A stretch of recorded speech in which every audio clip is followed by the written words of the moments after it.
ساعة ما اتولد كانت حاجات بسيطة خالص، زادت جامد جدا. هو عنده 5 سنين، كانت 8 مرات في اليوم. بيشنج جامد ويغرب عينه كده، ومية تنزل من بقه ويقع في الأرض وجسمه يوقف كده ويتلج. اتحجز في مستشفى السيد جلال 40 يوم، وبعدين اتحجز 10 أيام، وبعدين اتحجز 10 أيام. وهو صغير اتحجز في القوات المسلحة شهر سليم. كان ماشي على 13 نوع. دكاترة الله يبارك لهم قعدوا معانا واتكلموا معانا، دكتور احمد القيعي، دكتوره شيماء، ودكتور احمد سعيد، قعدوا معانا واتكلموا معانا في موضوع زياد. لازم نعمل اشاعات وتحاليل وفحوصات. عملت اشعه رنين، اشعه مقطعيه، ورسم مخ صاحي ونايم 24 ساعه و12 ساعه. الحمد لله رب العالمين عرف ان هو عايز يعمل عمليه، والحمد لله عملناها.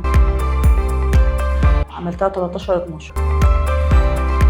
الحمد لله رب العالمين مفيش اي نوبات خالص.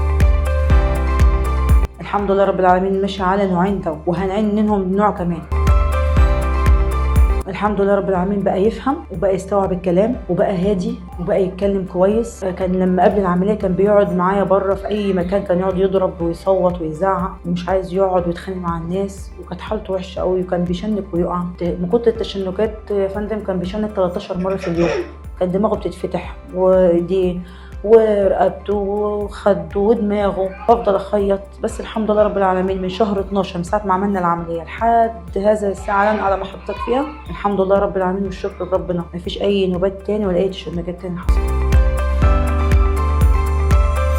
ربنا يشفيهم ويشيل عنهم، وبنصحهم ان هم يعملوا العمليه دي. لازم يعملوا العمليه عشان ابنهم يصحى. انا ابني اتعذب قوي، قعد 11 سنه يتعذب بسبب الكهرباء.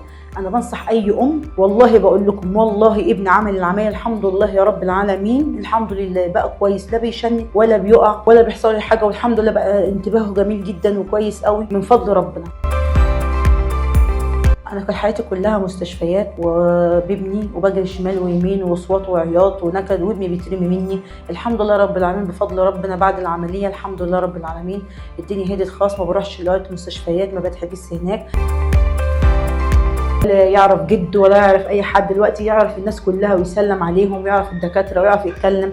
بيكلمني دلوقتي زي شخص كبير، يعني يعني اي حاجه يكلمني فيها ويقاوحني فيها وانا ابص له ببقى فرحانه قوي. الاول ما كنتش بعرف حاجه خالص.